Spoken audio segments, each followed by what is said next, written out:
इस वीडियो में मैं आपको एसएससी जीडी 2026 के जो हमारे पास तैयारी के मात्र 60 दिन बचे हैं, उस तैयारी की पूरी एक स्ट्रेटजी बताने वाला हूं।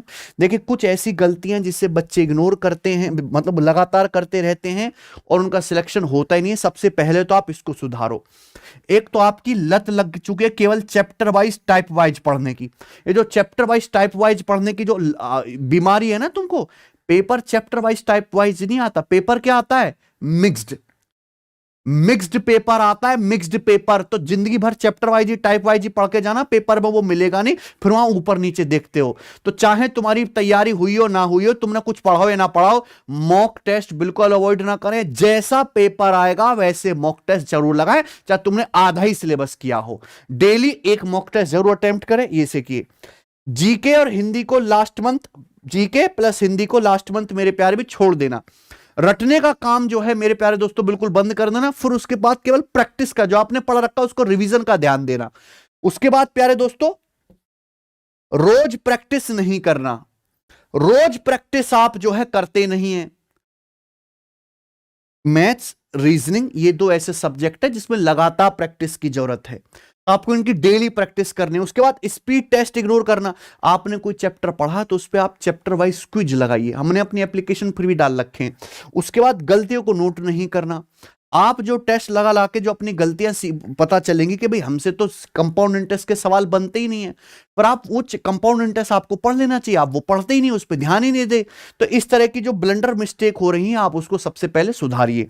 अच्छा, एक एक करके बात करेंगे। देखिए, एसएससी जीडी के फॉर्म 1 दिसंबर को निकल चुके हैं और पूरे महीने फॉर्म भरे जाएंगे।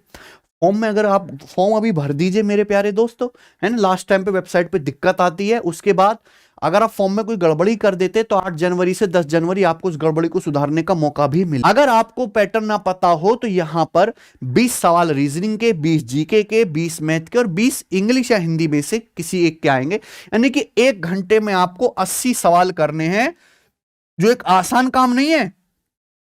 आपको बहुत ज्यादा स्पीड चाहिए पेपर को सॉल्व करने के लिए, आपकी एक्यूरेसी बहुत बढ़िया होनी चाहिए, वरना आप पेपर में सवाल ही नहीं अटेम्प्ट कर पाएंगे, सारे देख ही नहीं पाएंगे, तो फिर कोई फायदा नहीं हो। कि यहां कट ऑफ काफी हाई जाने लगी है अब, क्योंकि बहुत सारे फॉर्म इसके जाते हैं, लगभग 50 लाख फॉर्म होंगे। तो आपको टारगेट ये रखना है कि भाई रीजनिंग और मैथ तो मैं इतना पढ़ लूंगा कि मेरे 40 में से 40 मार्क्स, 40 के 40 सवाल ठीक हो, और हिंदी और जीके में इतना पढ़ूंगा कि ये जो 80 नंबर आने वाले हैं, 80 जो नंबर का जो पेपर होगा, है ना, 40 नंबर का जीके और 40 नंबर की आपकी हिंदी, कम से कम इसमें से 50 से ज्यादा स्कोर करूं। कि आपका टारगेट यहां पे सीधा होना चाहिए कि भाई मुझे 160 में से, क्योंकि यहां पे एक सवाल 2 नंबर का है, 130 से ज्यादा स्कोर करना है।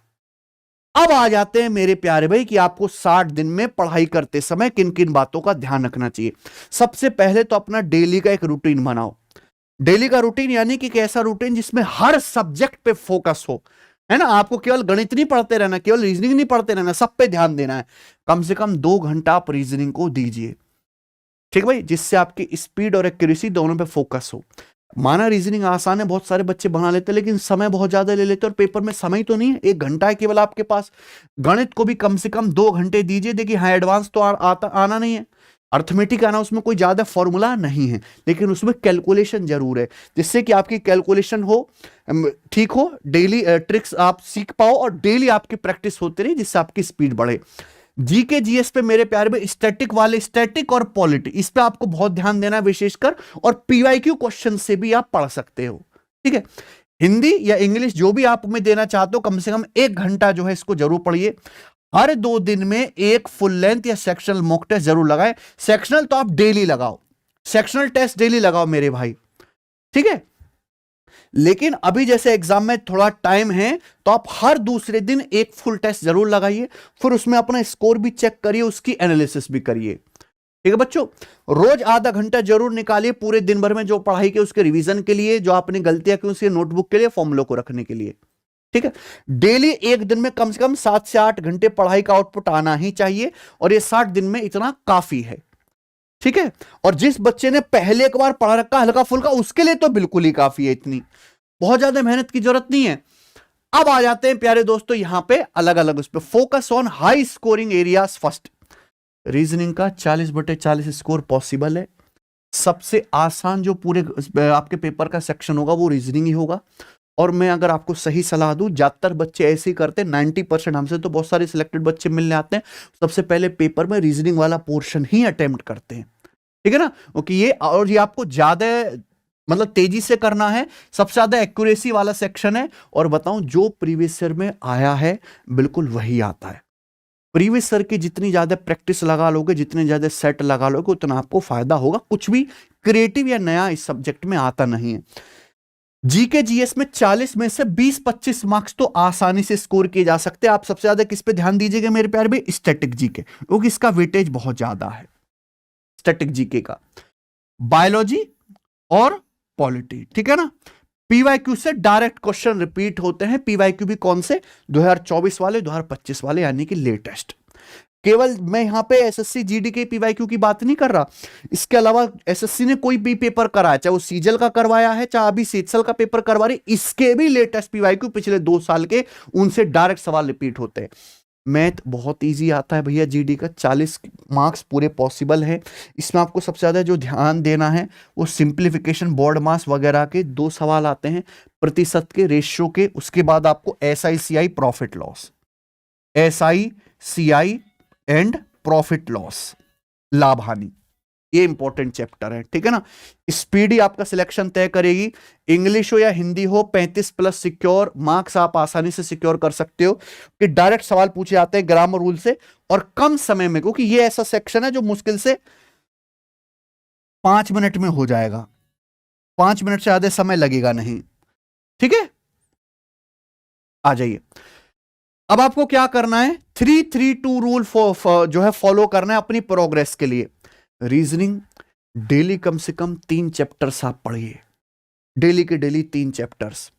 मैथ्स एक दिन छोड़कर 3 चैप्टर्स मेरे दोस्तों आपको यहां पे करने हैं। अल्टरनेटिव डेज पर हैवी प्रैक्टिस करो। कैलकुलेशन, कॉन्सेप्ट दोनों पे ध्यान रखिएगा। हालांकि आपके पेपर में जो अर्थमेटिक आएगा उसमें इतने सारे फॉर्मूला या इतने सारे कॉन्सेप्ट नहीं है, वहां सारा ही खेल किसका है? प्रैक्टिस का है। जीके ऐसा नहीं कि आप केवल स्टैटिक जीके ही पढ़े या केवल पॉलिटी पढ़े, इंपॉर्टेंट सभी है। तो आप डेली 2 इंपॉर्टेंट टॉपिक्स उठा के पढ़ें, रोज थोड़ा थोड़ा, लॉन्ग टर्म तक पढ़ें मेरे प्यारे भाई, ठीक है जी। इसके बाद पीवाईक्यू ही सबसे बड़ा हथियार है। मैं बता रहा हूं कि 80% से ज्यादा पेपर प्रीवियस ईयर का सीधे सीधे रिपीट होता है। पिछले 2-3 साल के एसएससी जीडी के सारे पेपर जरूर सॉल्व करें, इससे आपको पैटर्न समझ में आता है, ठीक है। इससे आपकी स्पीड इंप्रूव होती है, क्योंकि आपको आदत लग जाएगी भाई कि 60 मिनट में कैसे 80 सवाल पेपर में करने हैं।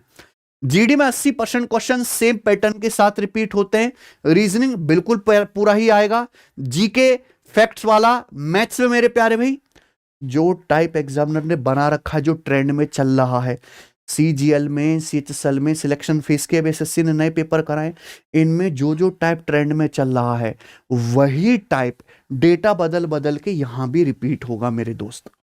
उसके बाद स्टैटिक जीके का वेटेज यहां पर कहीं कहीं ज्यादा है करंट अफेयर से, ठीक है, जीडी के पेपर में खासकर। और उसमें भी सबसे ज्यादा इंपॉर्टेंट नदी वाले, डैम, बांध वाले, कैपिटल्स, ज्योग्राफी बेसिक्स, है ना, बार बार रिपीट होने वाले सवाल हैं, एक बार इनको पढ़ लीजिएगा। उसके बाद आर्टिकल, शेड्यूल, पॉलिटी के एसएससी जीडी के पसंदीदा टॉपिक यही है, आर्टिकल और शेड्यूल। प्रीवियस ईयर के पैटर्न के हिसाब से बता रहा हूं, डायरेक्ट फैक्ट बेस्ड क्वेश्चन आते हैं, कोई लॉजिकल क्वेश्चन इसमें नहीं होता है। हिस्ट्री के basics, ancient, modern important points हैं, बैटल्स, फाउंडर्स, मूवमेंट, आंदोलन वगैरह के सवाल है ना, वेरी हाई रिपीट वैल्यू है इनकी। और यहां पे स्पोर्ट्स, खेल का जो करंट अफेयर होता है, टेंपल्स के, नेशनल पार्क्स के, इसका स्क्रीनशॉट ले लो। ये तो वो हैं जहां से आपको सीधे के सीधे 20 में से 10 सवाल मिल जाएंगे अगर आप इतना कंटेंट पढ़ लोगे तो। ये मैंने आधा भी सिलेबस नहीं बताया आपको, ठीक है। उसके बाद मैथ्स में ये सारा आपका मैथ का सिलेबस है। और सबसे अच्छी बात यह है कि गणित का जितने भी ये चैप्टर है प्यारे दोस्त, कुल मिला के 1 2 3 4 5 6 7 8 9 10 11 12 चैप्टर है, कोई भेदभाव नहीं है। हर एक से 1-2 सवाल आता है, हर एक चैप्टर से 1-2 सवाल आता है। लेकिन यहां पे जो सबसे ज्यादा इंपॉर्टेंट है वो क्या है? ये वाला। ऐसा इसलिए कि एसआई और सीआई के सवाल कभी कभी बहुत कैलकुलेटिव आते हैं, और प्रॉफिट लॉस डिस्काउंट के 2-2 सवाल भी पेपर में आ जाते हैं, ठीक है। तो आपको यहां पे कमांड बनानी है नंबर सिस्टम पे, डेसिमल फ्रैक्शन पे, ठीक ठीक है जी। उसके बाद सिंप्लीफिकेशन पे, प्रतिशत पे, अनुपात पे, औसत पे, एसआईसीआई, लाभ हानि डिस्काउंट, मेंसुरेशन के बेसिक वाली, वो कटिंग वाले सवाल नहीं आते आपके पेपर में, सिंपल फॉर्मूला बेस्ड, एक दो सवाल जरूर आएगा। उसमें भी सबसे ज्यादा इंपॉर्टेंट है त्रिभुज का क्षेत्रफल, घन, घनाभ, बेलन और शंकु, बस, इसके अलावा कुछ नहीं। ठीक है। Time, speed and distance, time and work. तो प्रतिशत, अनुपात, एसआईसीआई, टाइम एंड वर्क, ये बहुत अच्छे से पढ़ लीजिए। ठीक है। उसके बाद रीजनिंग में सारा खेल स्पीड का ही है। एसएससी के जितने भी पेपर है, जीडी से लेके कांस्टेबल तक, सबका सेम सिलेबस है, सबका सेम लेवल है। ये पूरा रीजनिंग का सिलेबस है। एक बार हर एक चैप्टर को आप पढ़ लो पहले। मान लीजिए आपको कोडिंग डिकोडिंग के सवाल नहीं आते, यूट्यूब पे सर्च करो, जो भी टीचर पसंद आता हो उसकी क्लास देख ली।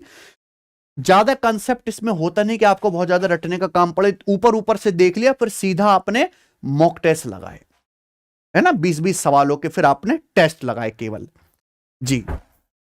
हिंदी में मेरे दोस्तों जो इजी स्कोरिंग चीज है वो क्या है? संधि, समास, वचन, लिंग, पर्यायवाची, विलोम, मुहावरे, लोकोक्तियां, अशुद्धि शोधन, वर्तनी, रस अलंकार, कभी कभी आता है मेरे भाई। वाक्य रचना आधारित प्रश्न भी कभी कभी आता है। ठीक है ना। जो इंपॉर्टेंट पोर्शन है वो क्या है? ये वाला, एसएससी जीडी का। ठीक है। रिवीजन के लिए आपको मैं कई बार बता चुका हूं, एसएससी जब टाइम कम होता है ना, तो यही फॉर्मूला आपको लगाना है। बहुत सारे बच्चे कहेंगे पढ़ने पे ध्यान, जल्दी जल्दी सारा सिलेबस निपटा दूं, वो आगे का सिलेबस निपटाते जाएंगे, पीछे का वो खुद निपटता जाएगा। R3 फॉर्मूला मतलब कि आप जैसे भी पढ़ रहे हैं, हर 24 घंटे के बाद उसका रिवीजन होना जरूरी है। मान लीजिए आप बैच में हमसे ही पढ़ रहे हैं, तो आज आपने क्लास में जो पढ़ा है, अगली क्लास में जाने से पहले उसका एक बार रिवीजन हो जाए।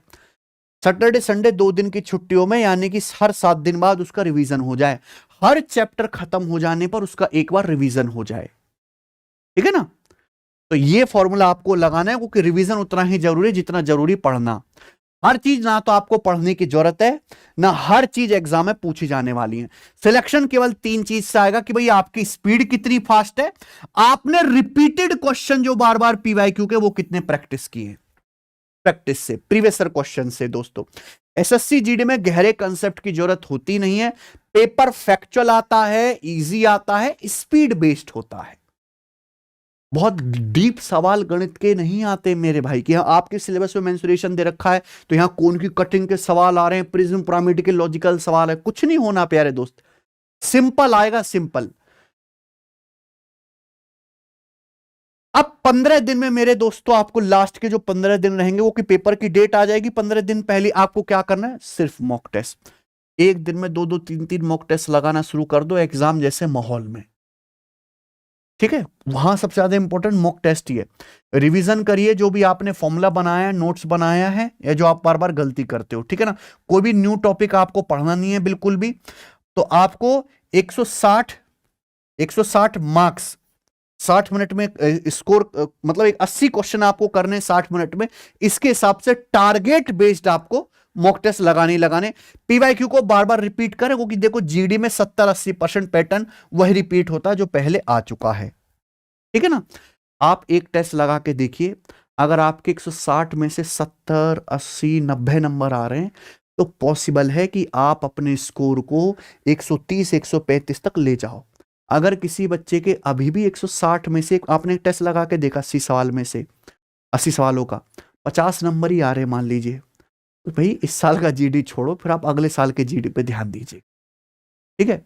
ये 2 महीने काफी हैं कि आप अपना स्कोर एटलीस्ट 50-60% बढ़ा सकते हैं जो अभी स्कोर कर रहे हो। ठीक है। लेकिन आपको करना क्या? केवल पीवाईक्यू लगाओ, केवल पीवाईक्यू लगाओ, केवल पीवाईक्यू लगाओ। और हम जो बैच पढ़ा रहे हैं उसमें कुछ भी नया नहीं करेंगे, एसएससी जीडी के ही पीवाईक्यू बार बार रिपीट होने वाले बच्चों को कराएंगे, शॉर्ट में, संक्षेप में, बढ़िया मेथड के साथ। ठीक है जी। रूटीन को एकदम फिक्स रखें, पढ़ाई भी करनी है और रनिंग प्लस फिजिकल ट्रेनिंग भी जरूरी है। जीडी में सिलेक्शन मॉक एनालिसिस से ही होता है। मोबाइल का यूज अभी कम करें, बिल्कुल ना करें मेरे प्यारे भाई। मोबाइल रोज थोड़ा भी पढ़ेंगे तो इंप्रूवमेंट होगा। ऐसा एक भी दिन ना जाए जब आपने पढ़ाना हो। हमेशा बिलीव रखें कि भैया एसएससी जीडी तो एसएससी का इजीएस्ट एग्जाम है, और मैं सबसे आसान काम तो कर ही सकता हूं, सबसे टफ वाला मैंने पकड़ा ही नहीं। ये तो हर एक आदमी के भीतर है। ठीक है जी।